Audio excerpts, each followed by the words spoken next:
Ang mga kabataang ito na karaniwang lang na gumagawa ng TikTok video ay may matutuklasang kakilakilabot na hindi nila inaasahan.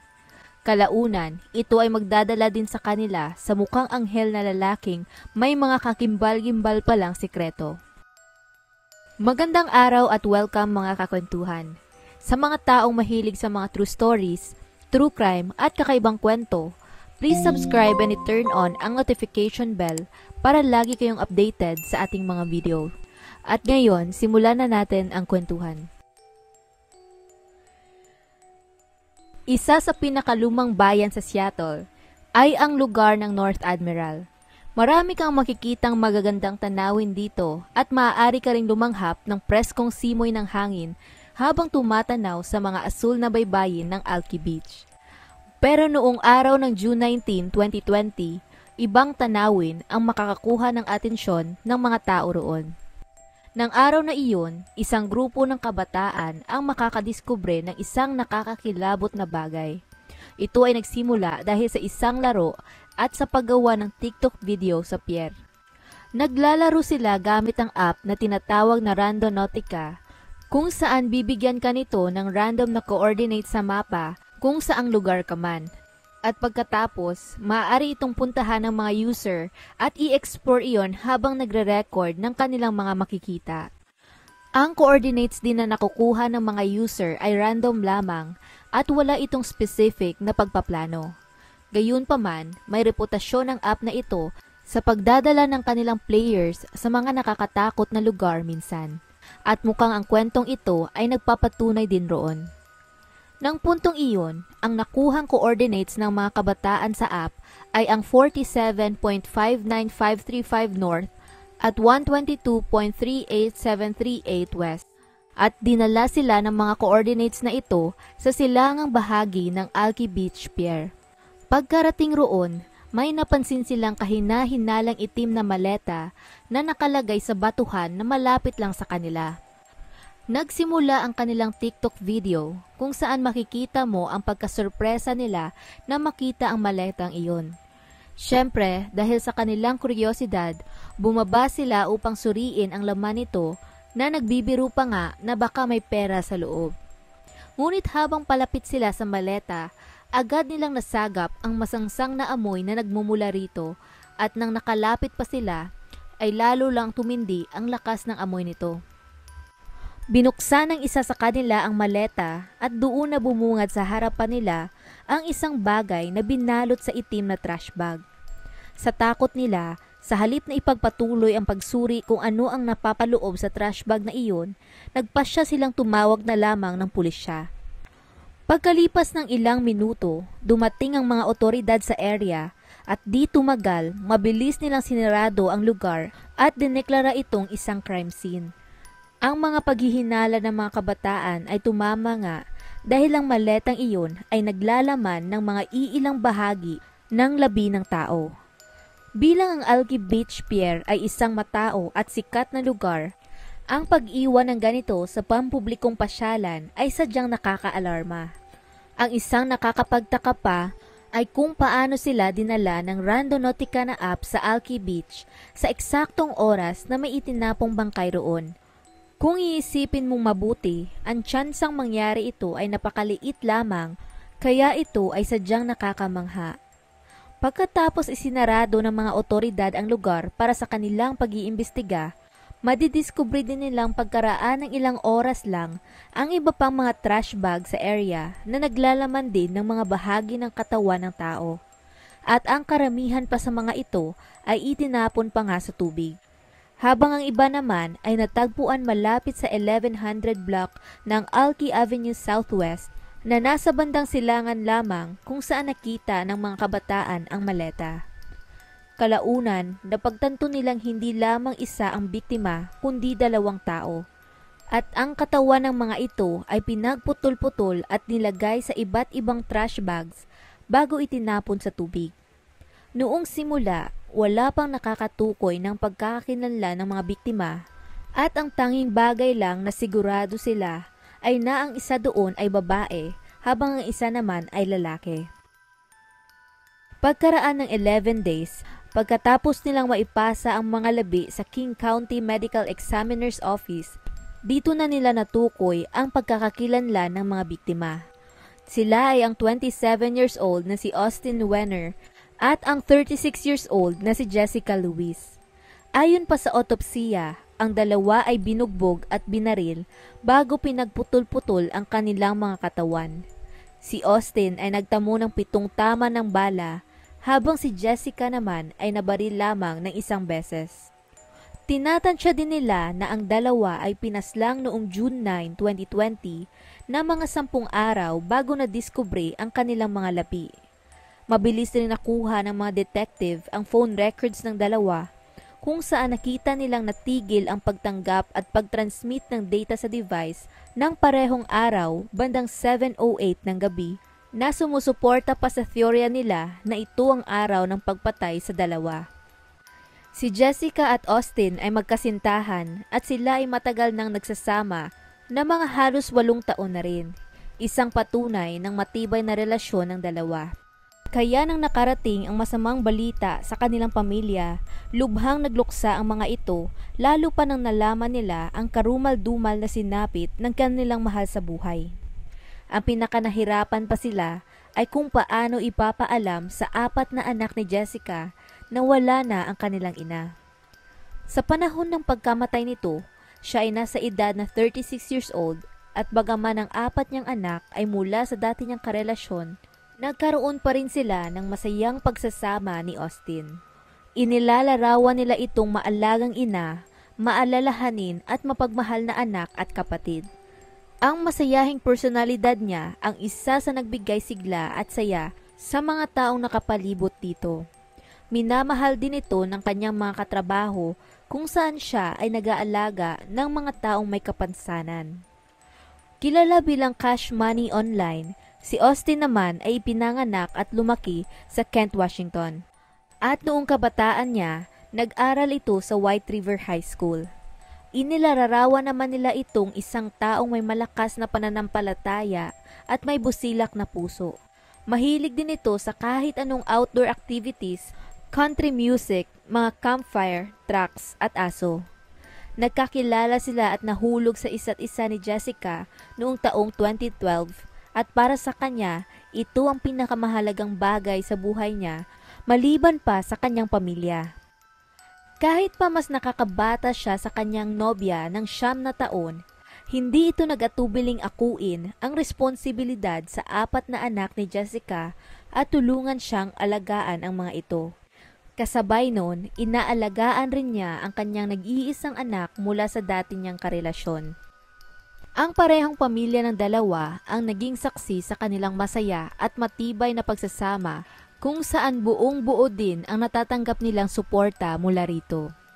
Ngayon, dagdag pa sa autopsy report at phone records na nakuha ng pulisya, naging maayos din ang daloy at progreso ng iba pang aspeto ng investigasyon. Napag-alaman nila mula sa pamilya at mga kaibigan ng magkasintahan na huling nakita ang dalawa sa kanilang tahanan na matatagpuan sa 16466 Albom Boulevard South sa Burien, Washington.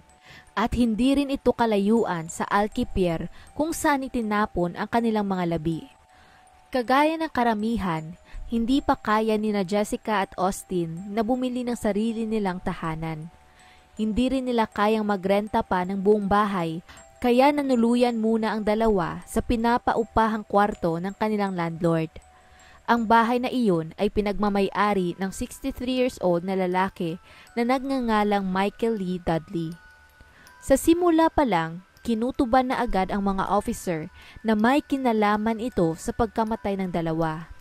Nang natapos kasi nilang suriin ang phone records ni Austin at Jessica, may napansin silang tawag mula sa telepono nito mga bandang 7:01 ng gabi na ilang minuto lang bago tuluyang pinatay ang cellphone ng dalawa ng 7:08.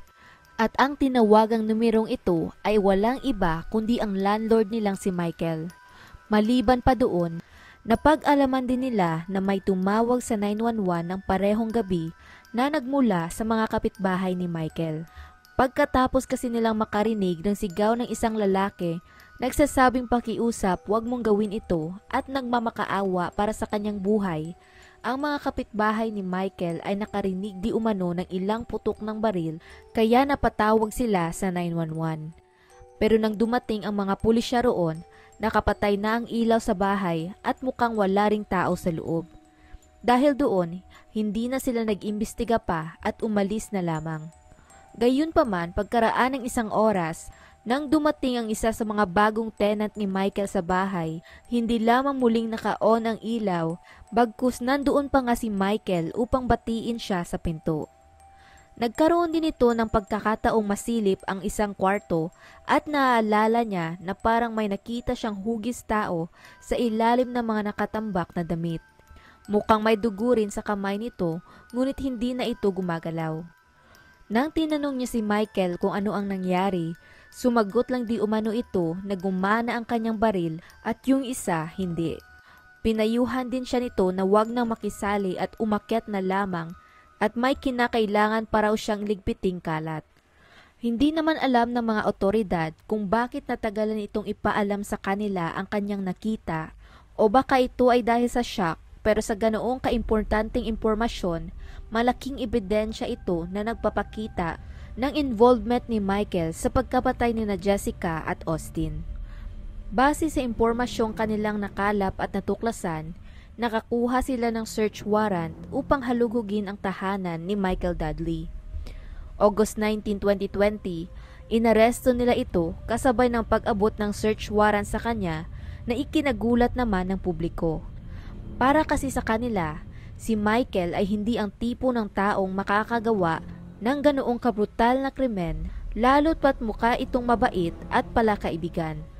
Sa katunayan, may magandang reputasyon ito sa kanilang lokal na komunidad na nakakolekta pa nga ng 11 sulat ang kanyang abogado mula sa mga tao roon bilang patunay ng kanyang mabuting karakter. Isang halimbawa doon ay ang ilang beses na pagtulong nito sa ibang tao kapag sila ay nangangailangan ng matitirhan. Maliban pa doon, dumipad pa nga ito sa California upang magbigay ng tulong sa maliliit na komunidad na naapektuhan ng wildfire. Gayunpaman, may ibang ebidensya ring sumasalungat sa mga claim na ito na sa katunayan, napakaraming nakolektang ebidensya ng mga otoridad laban sa kanya na hindi ito pinayagang makapagpiyansa habang tinatapos ng pulisya ang kanilang investigasyon. At tama lang din ang kanilang ginawa dahil sa likod ng mabait na muka at malambot na puso ng lalaking ito ay ang iilang nakakakilabot at nakakakimbal na sikreto. Mga sekretong pwedeng magpabago ng sino mang santo sa pagiging isang mabagsik na halimaw. Simulan natin sa kanyang criminal history mula ng mga taong 1990s. Nang dekadang iyon, si Michael ay unang nasangkot sa mga maliliit na krimen ng pagnanakaw at pagkarnap ng mga sasakyan. Kalaunan, na-involve pa ito sa mas mabibigat na krimen kagaya ng trafficking, paggamit at pagbenta ng droga. 2 taon lang din bago ang pagkamatay ni Jessica at Austin, may final na restraining order laban sa kanya at ito ay nagmula pa mismo sa sarili niyang anak. Ayon sa dokumento, pinagsamantalahan siya ni Michael sa loob ng 9 na taon mula sa edad na 10 years old hanggang 18. Kasama na doon ang pagpapainom sa kanya ng droga at ng kung anumang gamot bago siya nito pagsamantalahan. Kalaunan, punersa niya rin itong tumabi sa kanya sa kama gabi-gabi at dagdag pa rito, tinatakot niya ito gamit ang kanyang baril upang hindi siya magsalita at magsumbong sa iba. Sa sarili pang salaysay ng anak nito, kailanman hindi siya nakaramdam na siya ay ligtas sa kanilang tahanan o maging sa publiko. At ang lahat ng pinagdaanan niya sa kamay ng ama ay nag-iwan sa kanya ng maraming psychological trauma. Sa kasamaang palad, hindi naman tinanggap ng korte ang restraining order bilang ebidensya dahil ang mga aligasyon na ito ay hindi raw matatawag na sexual assault kundi domestic violence lamang. At nakakalungkot lang na iyon lang ang kanilang dahilan. Hindi na rin nila muling tiningnan pa ang mga ebidensya at alegasyong ito dahil doon, kaya kailanman hindi ito nanagot sa kanyang ginawa sa anak. Pinakahuling kasong kinasangkutan nito ay noong taong 2016, kung saan naaresto naman ito at kinasuhan ng assault pagkatapos niyang bubugin ang kanyang dating girlfriend habang may hawak na baril. Ngunit sa kabila ng lahat ng ito, walang kahit maliit na pagbabago itong ginawa sa kanyang sarili. Isa pa sa mga taong nakausap nila ay ang tiyahin ni Jessica na malapit sa kanya at ayon dito, madalas raw magbahagi ng mga nakakabahalang kwento ang pamangkin tungkol sa kanilang landlord na si Michael. Nang may malaking lupain, nag-aalaga din daw ito ng mga manok sa likod ng kanyang bahay. At ayon sa isang kwento nito, pagkatapos raw mapatay ng alaga niyang aso ang isa sa mga manok, sobrang nagalit ito na pinukpok niya ang sariling alaga ng martilyo hanggang sa ito ay namatay. Ang nakakatindig balahibo pa, nangyari ang lahat ng iyon sa harap pa mismo ni na Jessica at Austin na kinilabutan sa ginawa nito. Sa kabila ng takot nila kay Michael, nanatili pa rin sila doon dahil hindi pa talaga kaya ng sweldo nila ang magrenta ng bahay. Nahihirapan pa nga silang magbayad ng renta para sa kwarto na umaabot ng $1,500 o tinatayang 82,000 pesos kada buwan. Naikwento rin ni Jessica na makailang beses pinasok ni Michael ang kanilang sasakyan upang maglagay ng tracker at pati na rin sa sasakyan ng iba. May isang beses din na tinutukan ito ng baril ang isang electrician pagkatapos nilang hindi magkasundo sa isang bagay. Kaya alam ng tiyahin ni Jessica na hindi ganoon kamaayos ang sitwasyon nila doon, lalo pa at ito ang mga panahon ng paglaganap ng COVID at mahirap din ang paghahanap ng trabaho. Kaya bagaman sa mga mata ng komunidad ay tumutulong si Michael sa mga taong nangangailangan, ang totoo parang kabaliktaran ito doon. Dahil ang pagsingil ng $1,500 para sa isang kwarto ay sobra-sobra. Ayon naman sa iba pang mga tao na may negatibong karanasan rin kay Michael, ito daw ay galing sa mayamang pamilya at marami itong koneksyon sa California.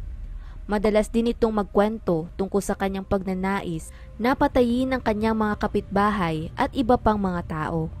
Kaya dito pa lamang, halata nang may saltik ito sa utak at napakadelikado. Ilang araw pagkatapos ng pagkamatay ni na Jessica at Austin, pumunta pa ang ama ni Austin sa bahay ni Michael upang magtanong kung nasaan ang kanyang anak.